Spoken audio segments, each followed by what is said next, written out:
I was at rock bottom. It felt like my life as I knew it was over, and I did not even want to live anymore. That's how challenging things were for me after suffering from a 6 month long manic episode. If you're watching this video and you're in a position where you feel like the mistakes you've made have made you irredeemable, or that actions you've taken in the past have made it impossible for you to recover, then this video is for you. This video is for you if you feel like there's no solutions to your problems. This video is for you if you feel like giving up, or maybe even don't want to live anymore. I've been there, and I'm making this video because I want to emphasize the importance of the message of never surrendering hope. I want to discuss the actions that I took during my recovery process from a severe mental illness, how those actions shaped my future, how those actions have resulted in my condition of the present moment. I understand that we all have our own idiosyncrasies. I understand that our problems are often very distinct, but there's also similarities and overlap from one person to another. And it's important to remember that none of us are alone on our journey, even though it may feel like that way at times. There's people out there who are going through something similar. There's people out there who feel the same way that you do, that I did, about not wanting to live anymore, about feeling like our lives were over. I have bipolar disorder, type 1, with psychotic features. I didn't know I had this condition until my junior year of university at the University of Massachusetts Amherst. I'm taking you back to the year 2021, fall semester. I was in a college fraternity at the time. I held a number of positions in the chapter. I was living inside of a fraternity house. I was working a full time job off campus for a chamber of commerce in the marketing department. I was taking a pretty hectic course load, but not one that was atypical of me, not one that I hadn't taken in the past. I had always taken difficult course loads. What was so different about this semester is that I would succumb to symptoms of a severe mental illness, and those symptoms would quickly exacerbate over the course of the semester as a result of failure or lack of treatment. The treatment that I got was not sufficient for the moment. I experienced a wide array of delusions, and what I mean by that is initially it started off with feelings of grandiosity, feeling more confident than usual, but those delusions evolved, and it reached a point to where it impaired my judgment so harshly and my discernment so harshly that I wasn't able to lock in and focus on my academic schedule. I wasn't able to go to work consistently. I wasn't able to manage my tasks and responsibilities inside of my fraternity. And I very quickly became overwhelmed. And under those circumstances of stress and experiencing these delusions, things just escalated and got super bad. I cannot stress that enough. I started experiencing hallucinations as well. I was having delusions that people were after me. It got so severe that I would isolate myself in my bedroom inside the fraternity house, and I would put furniture up against the door so that people couldn't break in and kill me when I was sleeping at night. It got so bad at one point I actually slept outside. I started sleeping at friends' houses off campus because I was so scared and terrified of the prospect of having harm visited upon myself by others. And there was no real threat of harm. There was no real threat of violence being visited upon me. But in my mind, these things seemed rational. Inside of my mind were these irrational, really dark thoughts. And even then, I was experiencing suicidal thoughts because I felt so alone. I felt like nobody was there for me. And without a shadow of a doubt, this was one of the hardest moments of my life. Eventually, I would pull out of the mania, and that was thanks to a partial hospital program that I participated in. I was put on a medication called Abilify, which gradually withdrew me from the mania. And as the mania went away, as the manic symptoms went away, I started to regain my sanity. I started to recapture my intellectual faculties, and I started to recognize reality for what it is. I realized that the things that I was saying and doing were not grounded in reality. I felt so embarrassed, ashamed, and afraid about everything that had transpired. And I went into a terrible depressive episode as a result of the things that happened during my manic episode. All those things that occurred, the delusions, the hallucinations, the losing my job, getting kicked out of my fraternity, getting kicked out of my university, all of these things culminated in a massive depressive episode. I felt like I got hit by a Mack truck. Just imagine that. Things were terrible. I started to socially isolate. I was engulfed in negative self-talk and dark racing thoughts about my past, present, and future. I would lay in bed for large chunks of the day, barely leaving my room. The only times I left the house for years was to attend doctor appointments, and that's it. I would attend doctor appointments, and that would be my activity for the month.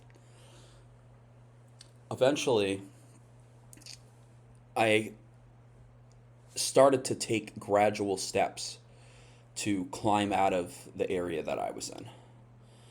Even though I was at rock bottom, I never completely surrendered hope. There were times where I was hopeless, but I would recapture it at some point. There were times where I experienced suicidal ideation, but those feelings, I eventually absolved myself from those feelings with time.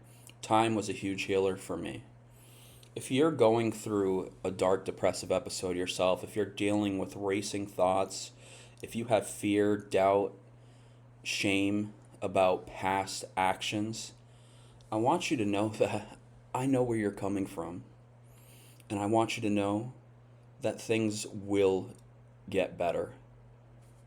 I promise you. Time is a huge healer. Do not underestimate the power of time.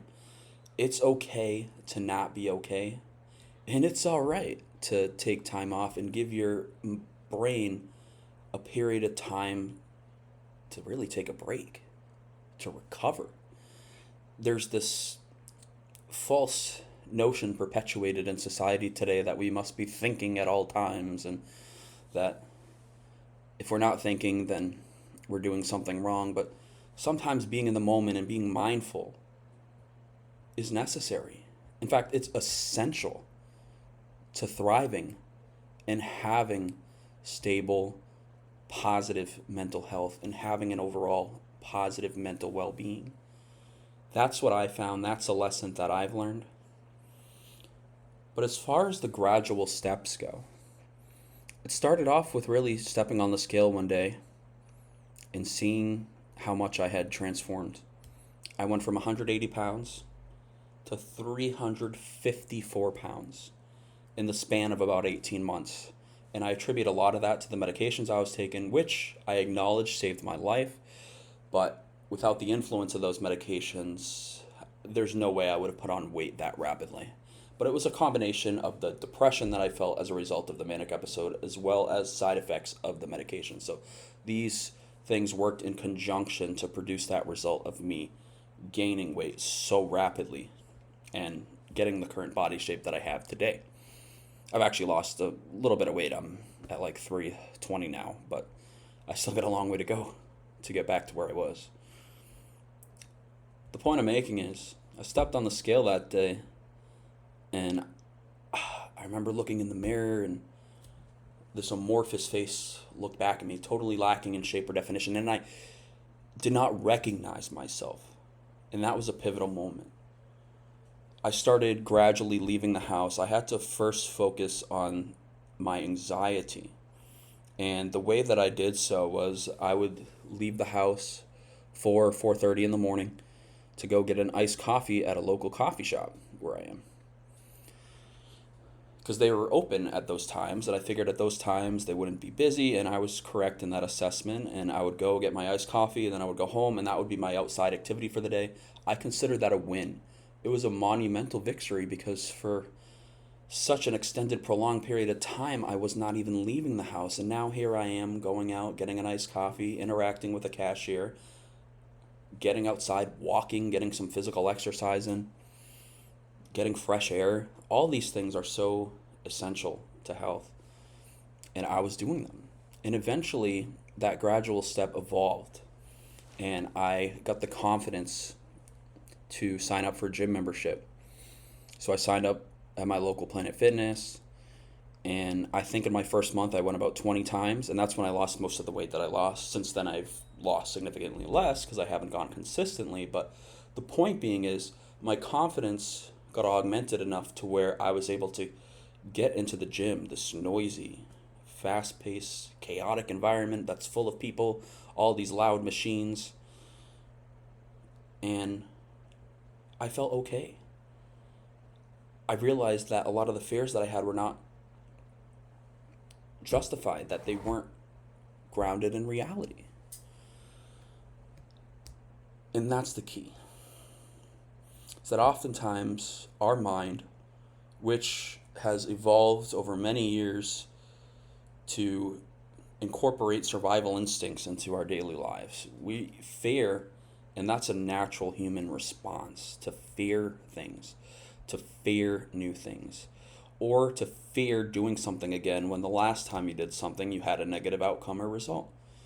It's just part of our survival instincts. It's the way that we're genetically made up. And some people have it less than others, some people have it more than others. The point being is that we all have that. And we have to try to devise ways and mechanisms for us to overcome it. And in my case, it was taking gradual steps. So I encourage gradualism if you are in a position where I once was, where you feel like giving up. I felt like a part of me had died. And gradualism, well, having acceptance of what had transpired, empowered me to slowly regain control of my life. So where am I at today? Well, I talked about how I got kicked out of school. I'm now going back to college next week. It's been 4 years since I've been in college, but I'm now in a position where I'm going back, and I'm going to be able to complete my degree and become the first in my immediate family to graduate college. That's a huge achievement compared to where I was. And we all have different lives, we're all following different paths, but that can be you too. If you've had to give something up, don't think that it's permanent. You could recapture that. Whatever you had before, you can have again. You can have better than what you had before. What you're going through doesn't define you. My bipolar disorder, it is a part of my identity, but it is not my identity. It's part of who I am, but it's not who I am. I got kicked out of my fraternity as well. Earlier this year, I got reinstated. I wasn't in the workforce for years. But last year, around May, I started working at a retail pharmacy chain. I got 2 promotions in a period of 7 months, the 7 months that I was working there. I held the position of leadership and management. I went from thinking that I would never work again because of the overwhelming anxiety I felt to working a position of leadership where I had people under me that I had to manage in order to maximize productivity in a work environment. I've come so far from where I was. Please don't give up. Never surrender hope. If you're new to my channel, please hit that subscribe button. Please hit the like button so that more people can see this video.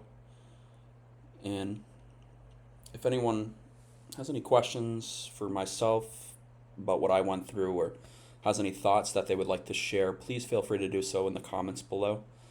I love to hear your feedback and what you have to say. And with that being said, love, light, and tranquility to all. Peace, everyone.